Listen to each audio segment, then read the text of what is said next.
Hello, this is Chandrashekhar sent from the government polytechnic college Ajmer. Students, आज के ई video lecture में आप सभी का बहुत स्वागत है। आज के ई वीडियो लेक्चर में हम इलेक्ट्रिकल मशीन सेकंड के revolving field theory for the single phase induction motor topic के बारे में डिस्कस करेंगे। तो आइए शुरू करते हैं आज का ई वीडियो लेक्चर। तो आज के ई लेक्चर में आपका स्वागत है और आज हम सिंगल फेज इंडक्शन मोटर के दो थ्योरीज़ के बारे में डिस्कस करेंगे। तो शुरू करते हैं। तो फर्स्ट लेक्चर में इसके फर्स्ट पार्ट में मैंने आपको बताया था कि single phase induction motor is not a self starting induction motor, कि इसको हम एसी सप्लाई देते हैं फिर भी ये मोटर के अंदर कोई टॉर्क डेवलप नहीं होता है और मोटर है वो सेल्फ स्टार्ट नहीं होती। ये इसका एक सबसे बड़ा ड्रॉबैक है। तो अभी सेल्फ स्टार्ट क्यों नहीं होती, इसके पीछे nature of the field produced in single phase induction motor, कि जब सिंगल फेज हम सप्लाई देते हैं इंडक्शन मोटर को तो उसका फील्ड का नेचर किस प्रकार का होता है। तो ये नेचर हम इन दो थ्योरीज से हम डिस्कस कर सकते हैं। तो आज के लेक्चर में हम पढ़ेंगे डबल रिवॉल्विंग फील्ड थ्योरी। ठीक है, तो डबल रिवॉल्विंग फील्ड थ्योरी इस प्रकार है। देखिए, ये देखिए डबल फील्ड रिवॉल्विंग थ्योरी, जैसा कि नाम से पता चल रहा है कि डबल फील्ड रिवॉल्विंग थ्योरी, इसका मतलब इसके अंदर हम जो सप्लाई देते हैं और फील्ड बनता है उसको हम दो फील्ड में ब्रेक करके जो रिवॉल्विंग होता है उसके बारे में डिस्कस करेंगे। तो ये जो प्रिंसिपल है ये है फेरारिस प्रिंसिपल पर बेस्ड है। ये प्रिंसिपल फेरारिस प्रिंसिपल पर बेस्ड है, जिसके अंदर फेरारिस प्रिंसिपल क्या कहता है कि pulsating field produced can be resolve into two component. जो पल्सेटिंग फील्ड प्रोड्यूस हुआ है उसको हम दो भागों में तोड़ सकते हैं और हर भाग का जो मैग्नीट्यूड होगा वो 1/2 मतलब हाफ होगा, उसका जो मैक्सिमम मैग्नीट्यूड है उसका हाफ होगा। और दोनों जो कंपोनेंट है, दो कंपोनेंट हमने तोड़े हैं, उन दोनों का जो कंपोनेंट का जो रोटेटिंग है वो है अपोजिट डायरेक्शन में और उसकी स्पीड होगी ns is equal to synchronous speed 120 f/p। तो कहने का मतलब है कि जैसे कि ये फील्ड है कोई, उसको मैंने दो भागों में तोड़ दिया, एक भाग इसका ए किनारा है और दूसरा भाग इसका बी। तो ए भाग का जो मैग्नीट्यूड है वो हाफ हो गया, यानी कि 1/2 φm और दूसरा भी 1/2 φm हो गया। और ये जो कंपोनेंट है ये एंटी क्लॉकवाइज रोटेट कर रहा है जबकि बी क्लॉकवाइज रोटेट कर रहा है। और रोटेशन की स्पीड है ये क्लॉकवाइज होने की वजह से हम प्लस मान लेते हैं, एंटी क्लॉकवाइज होने की वजह से प्लस मान लेते हैं, प्लस ns स्पीड यानी सिंक्रोनस स्पीड और इसकी माइनस सिंक्रोनस स्पीड। ठीक है, तो इस थ्योरी का हम आगे डिस्कस करते हैं। तो सबसे फर्स्ट डायग्राम देखिए, आप इसको समझिए। फर्स्ट डायग्राम में क्या दे रखा है कि ये जो हमने दो कंपोनेंट माने थे, ए और बी कंपोनेंट है जिसका मैग्नीट्यूड ये है और बी का मैग्नीट्यूड ये है ½ φm। ठीक है, अब फर्स्ट केस मानते हैं, यानी कि जब हमारा डायग्राम 0 डिग्री पर है। हम यहाँ इस पॉइंट की बात करते हैं, ये 0 डिग्री, ये 90 डिग्री, ये 180 डिग्री और ये 270 डिग्री और फर्दर 360 डिग्री। यहाँ पर 360 डिग्री अपन मान लेते हैं, यहाँ पर 360 डिग्री इसको हम कंप्लीट कर देते हैं। ठीक है, तो ये एक पूरा साइकिल है इस तरह से। तो हम बात कर रहे हैं यहाँ पर 0 डिग्री की। तो अब देखिए 0 डिग्री पर क्या होगा कि हमारा कंपोनेंट ए है इस डायरेक्शन में है और बी भी इस डायरेक्शन में, यानी दोनों 0 डिग्री पर है। तो उस केस में दोनों का जो रिजल्टेंट मैग्नीट्यूड होगा वो इन दोनों का सम होगा। तो 5m/2 प्लस 5m/2 दोनों का सम हमें 5m मिलेगा, यानी हमें रिजल्टेंट फ्लक्स है वो मैक्सिमम फ्लक्स मिलेगा। ठीक है, तो जैसा कि मैंने चित्र में आपको दिखाया था 0 डिग्री पे हमें मैक्सिमम फ्लक्स मिल रहा था। ये देखिए 0 डिग्री पे हमें मैक्सिमम फ्लक्स मिल रहा है इस पॉइंट पर। ठीक है, अब हम केस दूसरी बात करते हैं, जब 90 डिग्री की हम बात करते हैं, 90 डिग्री पे क्या होता है वो हम देखते हैं। अब देखिए 90 डिग्री पे, ये 90 डिग्री का, उससे पहले जस्ट एक 90 डिग्री की बात हम यहाँ कर लेते हैं। चलो 90 डिग्री पर है, देखिए ए जो इस पोजीशन पर था, अब ये एंटी क्लॉकवाइज 90 डिग्री रोटेट कर लिया और बी है वो इस डायरेक्शन में रोटेट हो गया है 90 डिग्री। तो दोनों जो कंपोनेंट हैं एक दूसरे के अपोजिट है, तो दोनों अपोजिट होने की वजह से एक की वैल्यू प्लस 5m/2, दूसरे की वैल्यू माइनस 5m/2, तो हमें रिजल्टेंट मिलेगा 0।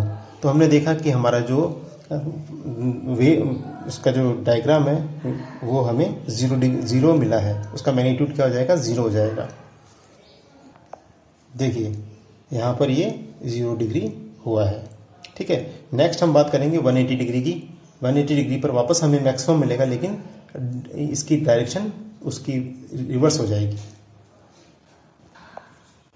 तो यहाँ पर देखिए 180 डिग्री पर, ठीक है, ये 0 डिग्री, ये 90 डिग्री, ये 180 डिग्री। 180 डिग्री पर देखो जो ए है वो रोटेट करता हुआ 90 से 180 पे आ गया है, और बी है वो रोटेट करता हुआ 90 से 180 आ गया। तो दोनों की डायरेक्शन इधर हो गई, और दोनों का जो मैग्नीट्यूड है वो सम हो गया। ठीक है, तो हमें जो इनका रिजल्टेंट मिलेगा वो मिलेगा φr - φm, यानी मैक्सिमम फ्लक्स मिलेगा लेकिन विपरीत दिशा में मिलेगा। अब बात करते हैं 360 की। तो जब ए यहाँ से शुरू हुआ था 270 की, जब ए हमारा यहाँ से शुरू हुआ था 90, 180, और अब ये पहुँच गया 270 पे, और बी हमारा यहाँ से शुरू हुआ था 90, 180 और 270, तो दोनों एक दूसरे के जस्ट अपोजिट हो गए।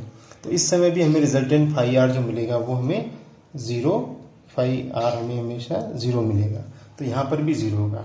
अब इसकी ओवरऑल कैरेक्टरिस्टिक्स हम देखें तो हम इस सर्किट की बात करते हैं कि सपोज किसी एक टी टाइम पर ए है वो इस डायरेक्शन में है, थीटा एंगल इसने रोटेट किया है, और ये माइनस थीटा एंगल इसने रोटेट किया है, तो दोनों का जो सम है वो 2 थीटा है। तो इसका हम रिजल्टेंट निकालेंगे ए वेक्टर का और बी वेक्टर का। तो पैरेललोग्राम के डायग्राम से हम देखेंगे इसका रिजल्टेंट हमें यहाँ φr मिलेगा, जो कि होगा φm cos थीटा। इसका फॉर्मूला देखिए यहाँ पर बता रखा है कि φr = 2 φm 2 cos 2 theta upon 2। तो सॉल्व करने पे हमें ये मिलेगा, यानी हमारी वेव होगी वो कोसाइन वेव होगी। तो इस तरह से हमने इसको वेव को डिज़ाइन किया है। ये वेव हमें यहाँ पर कोसाइन वर्क हमें यहाँ कर्व हमें यहाँ मिल रहा है। ठीक है, अब हम आगे इसको डिस्कस करते हैं। तो जैसा कि हमने इस वेव से हमें पता लगता है कि AC current flow through the starter 2 field are generate. जब हम सिंगल फेस इंडक्शन मोटर के स्टेटर को सिंगल फेस सप्लाई देंगे तो 2 तरह के फील्ड इसमें डेवलप होंगे। हमने 2 भागों में बांटा था। तो एक जो फील्ड है उसको हम φf बोलेंगे, यानी कि फॉरवर्ड रोटेटिंग फील्ड जिसकी स्पीड ns होगी, और दूसरा जो फील्ड होगा वो कहलाएगा φb, यानी कि बैकवर्ड रोटेटिंग फील्ड जिसकी स्पीड होगी -s। तो सिंगल फेज सप्लाई से 2 तरह के फील्ड इसमें डेवलप हुए हैं, एक φf और एक φb।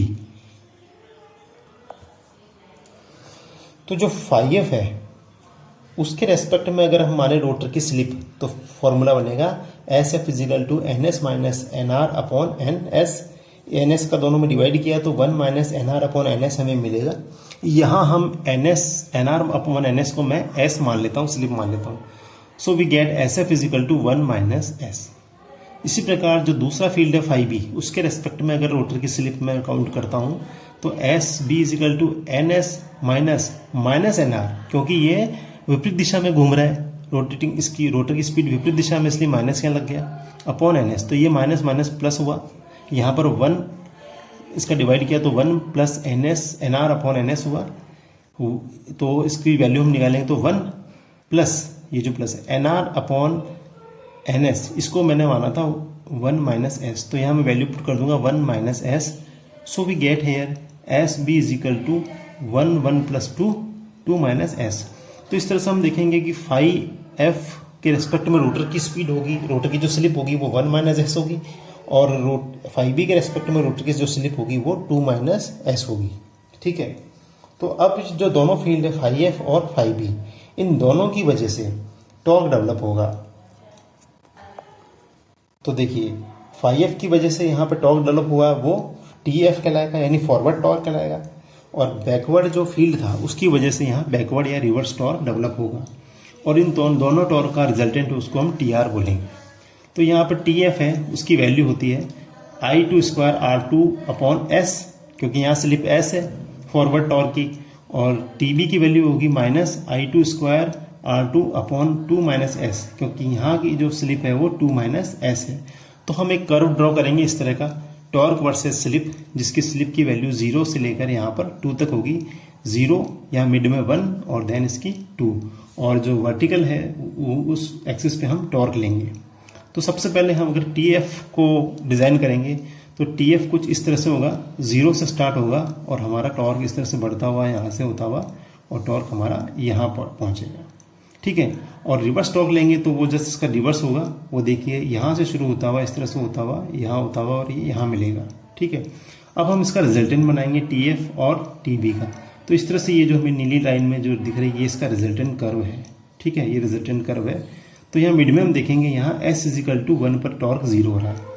S = 1 का क्या मतलब है कि S = 1 का मतलब है कि रोटर हमारा स्टैंड स्टिल कंडीशन में है, यानी कि हमने सप्लाई को ऑन किया है, रोटर हमारा स्थिर अवस्था में है।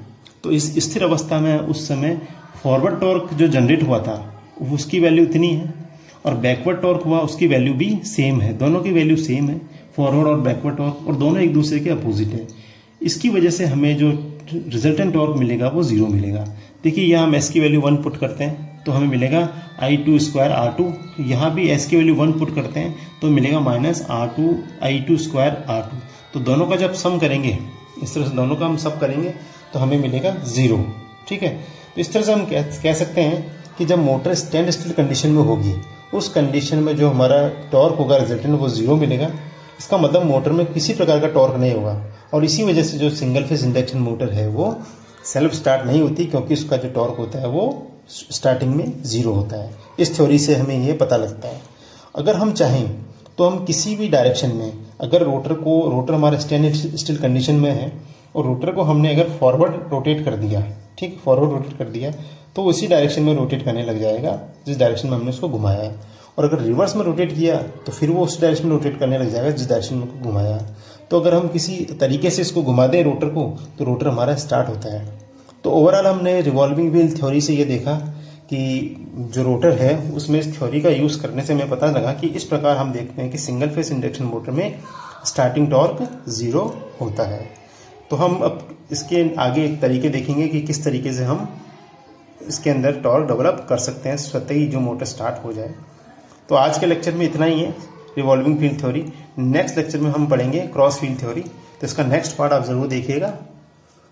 तो आज के लिए इतना ही, थैंक यू।